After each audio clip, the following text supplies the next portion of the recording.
Hello, Ashland listeners. It's me, Sandra again. Salamat po sa paghintay na ating sunod na kabanata. Medyo mahaba na ang ating narating ng kwentong pag-ibig ni Gretchen at Demetrio. Sana masamahan niyo po kami hanggang dulo. Maraming salamat po sa walang sawang pagsuporta. Simulan na po natin ang part 82 ng ating kwento. Nangunot ang noo ni Gretchen na makita ang babae. Wala pang ibang nakakaalam na narito si Demetrio sa ospital bukod sa kanya, kaya nakapagtatakang nandito ng dalaga. What happened to Demetrio? Bakit siya nandito sa ospital? Is he alright?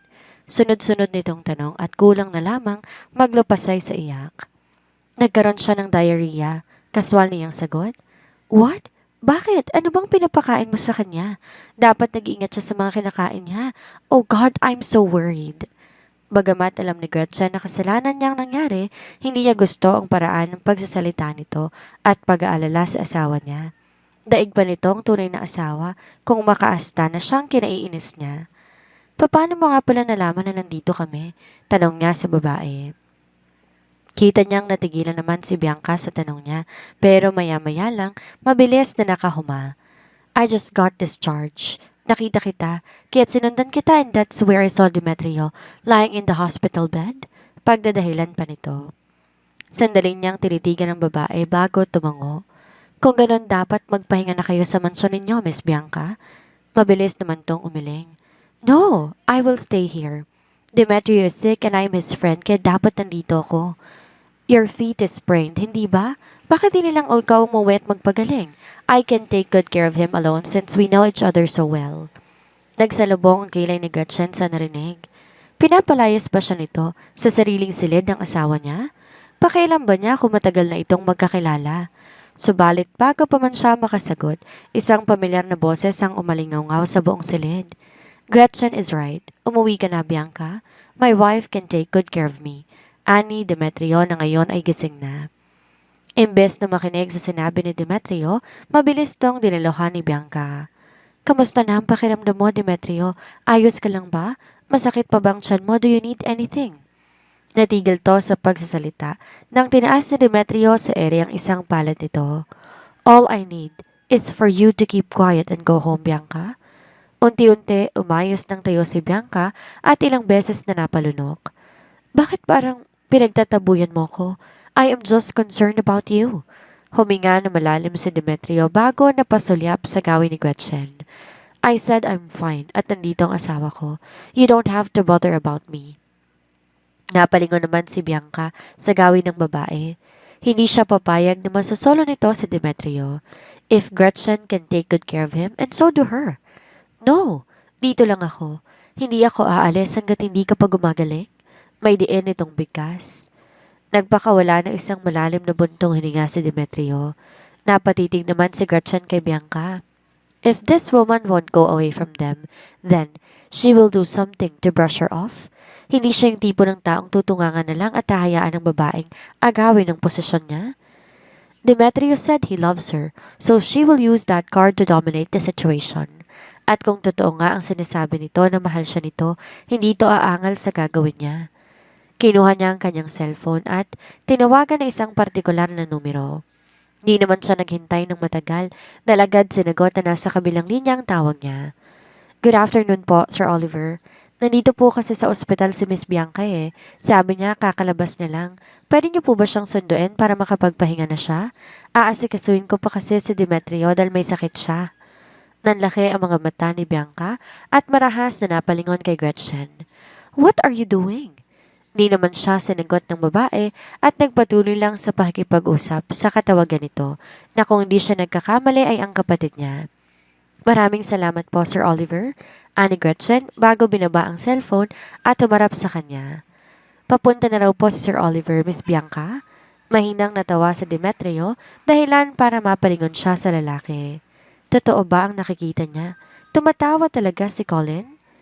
Kamusta ang pakiramdam mo? Masuyong tanong ni Gretchen at hindi na binigyan pa ng pansin si Bianca na nagingit-git na sa galit. I'm doing fine now. Tila walang nakikitang ibang tao ang dalawa na mas lalo pang nakadagdag sa inis na nararamdaman ni Bianca. At dahil ayaw niyang makitang dalawa, nagmarcho na siya paalis nang di man lang nagpapaalam. Pasensya ka na. Dahil sa akin kaya na ospital ka? Buntong hiningang ani Gretchen ng silang dalawa na lamang sa loob. Maaliwalas ang mukha ni Demetrio na para bang hindi ito nagkasakit at nakuha pang ngumiti. I did have fun with you. Getting sick is all worth it? Hindi mapigilan ni Gretchen ng mapairap. Tumigil ka nga. Babawi na lang ako sa'yo. Ngayong may sakit ka, ako naman ang mag-aalaga sa'yo. Napatingin si Demetrio sa kanya. Gusto mo ba talagang bumawi sa akin? Napakurap-kurap naman si Gretchen. Oo naman. Naalala mo ba ang sinabi ko sa'yo nung nasa elevator ka? Marahan naman siyang umiling pero maya-maya lang unti-unting rumihistro sa kanyang utak ang sinabi nito. Marahil alam na ni Demetrio ang tumatakbo sa isipan niya kaya mas lalo tong napangiti. Your husband is sick, Gretchen. Won't you give me a hug? Pinigil niya ang ngiti na akmang sisilay sa labi niya at inirapan si Demetrio. Doktor ang kailangan mo para gumaling at hindi yakap? Kunway na panguso naman ito. Then go on another date with me nang sa ganon makabawi ka? Yun lang ang choices mo, Gretchen. I hope you won't go back on your words. May paninindigan ka naman, hindi ba? Naikuyom naman ni Bianca ang kanyang kamao habang nakikinig sa usapan ng dalawa. Demetrio really transformed from a cold beast into a cute puppy. Paano nangyari yon? Gayong ang lamig-lamig ng pakikitungo nito sa kanya. Isang matalim na titig ang pinukol niya kay Gretchen. She's going to get back at her no matter what. Lumipas ang ilang araw kung saan tuluyan ang gumaling si Demetrio at maging ang spray niya sa paa kaya't napagpasyahan niya na pumasok na sa trabaho. Kung noon siyang naghahanda ng agahan para sa kanila ni Demetrio, ngayon magkatawang na sila. Kahit pa sabihin niya ang lalaki na siya ang bahala, hindi naman siya nito hinahayaan. Ihahatid na kita sa trabaho mo? Anito nang matapos silang kumain. Hindi na, magko-commute na lang ako. Kaswal niyang tanggi. Naalala niyang naiwan niya nga pala ang scooter niya sa shop nung nakaraan. Pero mariing umiling si Demetrio. Just let me send you to work, Gretchen. Sa kotse ka na sumakay at ipagmamaneho kita. Pero, no buts. Napailing na lamang siya at sinundan to ng tingin. Parang wala naman yata siyang pagpipilian kundi pagbigyan ng lalaki, gaya ng nais nito. Inatid siya ng lalaki sa pinagtatrabahuhan niya. Nang pumasok siya sa loob, agad bumungad sa kanya ang mapanuksong ngiti ng mga kasama niya. Habang nasa loob siya ng locker room ng Dynamic Luxury, nakarinig siya ng komosyon sa labas. Mukhang may VIP customer na dumating kaya nagkakagulo ang mga kasamahan niya. Bali wala lang sa kanya ang kaguluhan ng mga ito. Mas inaalala niya ang makapagbihis na para makapagsimula na siya sa trabaho niya. Isang linggo pa lang naman siyang nawawala. Oh my God! Nandito si Miss Bianca? Dinig niyang tili ng mga kasamahan niya sa labas. Bianca? Si Bianca Inoue bang ibig sabihin ng mga ito? Nang sumilip siya sa labas, nakita niya ang isang magarang sasakyan sa harapan ng Dynamic Luxury. Bumukas ang pinto at pumasok ang isang magandang babae na walang iba kundi si Bianca Inoue nga. Hinubad ni Bianca ang suot niyang salamin at matamis ng ngumiti sa lahat ng naroon. Kinikilig naman ng mga empleyado ng Dynamic Luxury. Inilibot ni Bianca ang kanyang tingin sa paligid na para bang meron tong hinahanap. Agad namang dumapit si Ma'am Andrea at magilaw na binati ang dalaga. Magandang umaga po, Miss Bianca. Ano pong may paglilingkod namin sa inyo? Matamis na ngumiti si Bianca. I'm here to see Gretchen. Nandito ba siya? Napanganga naman ng mga nakarinig. Di nila maiwasang mainggit sa mga kaibigan ni Gretchen. Nung nakaraan si Mr. Inoue, ngayon naman isang artista. Kung marami naman pala tong mayayamang kaibigan, dapat nakakakuha na ito ng mas desenteng trabaho na mahigit pang sahod sa Dynamic Luxury. Di ko inaasahan na kaibigan mo pala si Miss Gretchen. Pwede ba kaming makapagpa-picture sa inyo? Muling ngumiti na matamis si Bianca. Of course. I can see that you're taking good care of my friend, Gretchen. Kaya let's take a picture one by one. Nais nang mapairap ni Gretchen. Tinuturing ba talaga siya nitong kaibigan? O may iba pa itong motibo sa kanya? Kung titingnan mong maigi si Bianca, akalain mo talaga na mabuti itong tao. Okay lang ba sa'yo na maghintay saglit, Gretchen? Tanong pa ni Bianca. Formal siyang ngumiti bago tumango. Ayos lang. Nagsimula nang magpa-picture si Bianca sa mga kasamahan niya, maging ang ibang customers na naroon nakisali na rin. Mataman naman siyang naghintay sa isang tabi. Kahit ayaw niya sa babae, nasa trabaho siya, kaya kailangan niyang maging profesional. Matapos daw makipag-picture taking, hiniling ni Bianca na mag-usap silang dalawa na pinagbigyan naman niya. Nagpunta talaga ako dito para bumili ng bagong sasakyan bilang apology sa inasal ko noong nakaraan. Demetrio is a dear friend of mine. Nag-aalala lang naman talaga ako kaya medyo nag-overreact ako. I'm so sorry, Gretchen. Bahagya namang nagulat si Gretchen at mabilis na umiling. Hindi mo naman kailangan ganyan, Miss Bianca, at naiintindihan kita. Mahinahon niyang sambit, pero mariin na umiling si Bianca. No, it's my way of showing to you that I'm sincere about the apology I'm offering you, kaya hayaan mo na ako. Napatitig si Gretchen kay Bianca. Hindi niya lubos may paliwanag ang nararamdaman, pero habang pinagmamasdan niya si Bianca, ramdam niya maraming tinatago ang babae. Gayunpaman pinagbigyan niya ito sa gusto nito. Pumili si Bianca ng isang pulang sports car.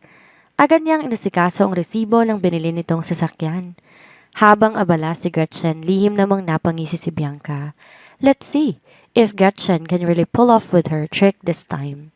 Ilang sandali pa, iniabot na ni Gretchen ang information sa kanya. Tinanggap naman niya ito at nagpasalamat. Wait, there's something on your hair, Gretchen. Ani at nagkunwaring may kinuha sa ulo ni Gretchen habang isa niyang kamay palihim na kinuha ang receipt book nang di namamalayan ng babae. Matapos bumili ng sasakyan ni Bianca, magilaw na tong nagpaalam sa kanilang lahat. Habang minamasdan ni Gretchen ang papalayong bulto ng babae, pakiramdam niya hindi natural ang kinikilos nito.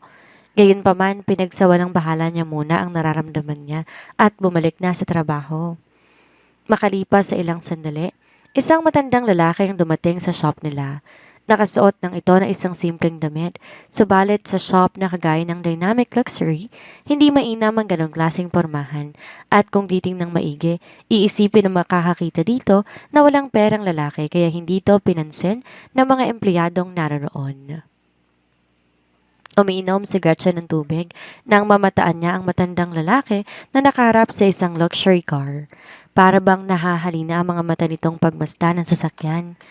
Huwag mo nang pag-aksihan pa ng panahon ang ganyang klaseng customer, Gretchen. Siguradong di naman yan bibili. Sayang lang oras mo. Pigil sa kanya na isa sa mga kasamahan niya. Tipid nang umiti si Gretchen at umiling. Ayos lang, wala naman ako ibang customer sa ngayon eh. Aniya at nilapitan na ang matandang lalaki. Hello sir, ano pong hanap nila? Magiliw na tanong ni Gretchen. Lumingon naman sa kanya ang lalaki bago sumagot. Gusto kong bumili ng bagong sasakyan? Agad niyang nilibot ang matandang lalaki sa loob ng kanilang shop at pinakita dito ang mga sasakyan ay binibenta nila. Kahit alam niya at ramdam na hindi afford na matandang lalaki ang mga sasakyan na naroroon, pero magaan ang pakiramdam niya sa lalaki. Para bang matagal niya na tong kilala kahit yon ang una nilang pagkikita. By the way sir, ang ganitong mga model po para sa mga dalaga. Kung gusto niyo pong bumili ng sasakyan, mas bagay po sa inyo ang mga ganitong model. Ani Gretchen at iminuwestra ang sasakyan na may mature na style. Agad namang umiling ang lalaki. Birthday kasi ng asawa ko. Nais ko siyang bilan ng sasakyan bilang regalo. Talaga po? Ang sityo naman po sa asawa ninyo? Nakangiting ani Gretchen. Di niya maiwasang isipin si Demetrio ng mga oras na yon. Tatanda din kaya silang magkasama gaya ng sabi nito sa kanya na siya lang magiging asawa nito hanggang sa kahuli-hulihan nilang paghinga. Pero kahit na humahanga siya sa pagmamahal ng matandang lalaki sa asawa nito, nagkakahalaga lang naman ang ilang milyon ng mga sasakyan doon. Kung walang ganon kahalaking halaga ang matanda, natatakot siya na baka malungkot ito at madisappoint kapag nalaman na nito ang presyo ng mga sasakyan. Subalit, dahil interesado ang matandang lalaki sa mga sasakyan, sinagot ni Gretchen lahat ng tinatanong nito. Para itong isang binata na namimili lang ng ireregalong bulaklak sa nobya na ikinatuwa ni Gretchen. Okay naman ang magarang sasakyan, sir, pero kung akong masusunod, mas gusto ko yung sasakyan na praktikal ang presyo. Umangat ang isang kilay ng matanda. Really? Hindi ba't gusto ng kababaihan ang mga mamahaling regalo? Isang tipid ng ngiti ang sumilay sa labi ni Gretchen. Okay naman ng mamahaling regalo pero magkakahalaga yun ng malaking pera. Para sa kagaya ko na di naman mayaman, mas mainam ng gamitin ang pera sa iba pang mahahalagang bagay. Napatitig si Mr. Isolde sa sales associate na kausap niya at napasulya pa sa nameplate nito. Gusto niya yung mindset na meron ng babaeng to at magaan pa ang loob niya sa dalaga. Akbang magsasalita ang matandang lalaki nang bigla na lang tong nanigas at napahawak sa sariling dibdib na para bang di na makahinga. Gulat na napatitig si Gretchen sa kanyang customer at mabilis tong dinaluhan. Sir, ano pong nangyayari sa inyo? May iniinda po ba kayong sakit? May gamot po ba kayo? Natataranta na niyang tanong. Tiningnang maigi ni Gretchen ng lalaki. Parang may pagkakatulad to sa sakit ni JP. Di naman siya gumawa ng marahas na desisyon at tinulungan lang ang matandang lalaking mag-relax, subalit agad tong namutla at halos magkulay ube na ang labi. Bumukas ang bibig nito pero di nagawang magsalita. Napalingon na si Gretchen sa mga kasamahan niya na nagulat din sa nangyayari. Tumawag kayo ng ambulansya? Nayayamot na napatitig si Ma'am Andrea sa customer na nilahan ni Gretchen. Kung bakit ba naman kasi nagpunta pa to sa shop nila. Buntong hininga niyang hinugot ang cellphone na tumawag ng ambulansya. Lumapit din ang ilan sa mga kasamahang lalaki ni Gretchen at tinulungan siyang mapaupo ang matandang lalaki sa sofa. Subalit, makalipas ang ilang minutong paghihintay, hindi pa rin dumarating ang ambulansya. Matapos sila tong tawagan na makailang beses, napag-alamang may aksidente sa daan at kasalukuyan pang naipit sa traffic ang ambulansya. Habang pinagmamasdan ni Gretchen na matandang lalaki, di niya maiwasang isipin si JP. Kung sakali mang mahuli sila ng kahit isang minuto lang, maaaring matapos ang buhay ng matandang lalaki kaya hindi na siya dapat mag-aksaya pa ng oras. Isasakay ko na lang siya sa scooter ko para salubungin na lang ang ambulansya at madala na siya sa ospital. Maya-maya pa ay sabi niya. Mariin namang umiling si Ma'am Andrea. Huwag kang magpadalos-dalos, Gretchen. Baka may mangyaring masama sa matandang yan at isisi pa sa atin. Pero kung di natin siya dadalhin sa ospital, talagang sisisihin ng shop natin kapag may nangyaring masama sa kanya. Wala po kayong dapat na ipag-alala, Ma'am Andrea. Kung sakali mang magkaroon ng problema, handa akong panagutan itong desisyon ko. May diin niyang bigkas. Di naman siya nag-aalala dahil may surveillance cameras naman sa buong paligid ng Dynamic Luxury. Ang mahalaga sa ngayon, mailigtas niyang matandang lalaki. Tinulungan siya ng mga kasamahan niya na maisakay sa kanyang scooter ang customer. At dahil wala na tong malay, isa sa mga kasama niya ang sumama sa kanya para alalayan ng lalaki. Habang nasa biyahe sila, muli nilang tinawagan ng ambulansya at napagkasundo ang sasalubungin sila ng mga ito. Nakahinga naman na maluwag si Gretchen nang sa wakas na isakay na nila sa ambulansya ang kanyang customer. Ikaw ba ang guardian ng pasyente? Anong medical history niya? We also need his name, age, at kung anong mga gamot ang iniinom niya. May allergies ba siya? Sunod-sunod na tanong ng nurse. Di naman nakasagot si Gretchen. Bilisan mo, miss. Tila naiinis itong bigkas. Bago pa man nakasagot si Gretchen, ilang kalalakihan mula sa likuran nila ang bigla na lang dumating at tumarap sa nurse. She's not a family member. Anito sa nurse bago nilingon si Gretchen. Bodyguards kami ni Mr. Isolde. Maraming salamat sa pagliligtas mo sa kanya. Kami nang bahala sa pasyente. Napakurap-kurap naman si Gretchen. May bodyguards ang simpleng matandang lalaki na dumating sa shop nila? Akala nila mahirap lang to. Mabuti na lang at bahagya ng nagkamalay ang matandang lalaki. Napapitlag pa si Gretchen nang hawakan nito ang kanyang kamay at marahang pinisil bago siya tinanguan, kaya tuluyan niya nang ipinagkatiwala sa bagong dating ang matandang lalaki.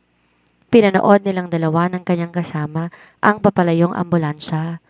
Tuluyan na siyang nakahinga ng maluwag at magiging ligtas na si Mr. Isolde. Magiging maayos lang naman siya, di ba? Nag-aalalang tanong ng kasama niya. Tumango naman si Gretchen. Nadala natin siya sa tamang oras kaya magiging maayos din ang lagay niya. Agad na dinala sa emergency room si Mr. Isolde.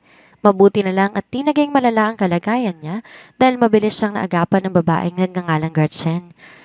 Nasaan ang babaeng nagligtas sa akin? Tanong ni Isagani sa mga tauhan niya. Nagkatinginan naman ng mga to bago sumagot ang isa. Hindi na po siya sumama sa amin dito sa ospital pagkatapos na kayong madala sa ambulansya, sir. Bahagya ng nalungkot si Isagani sa narinig.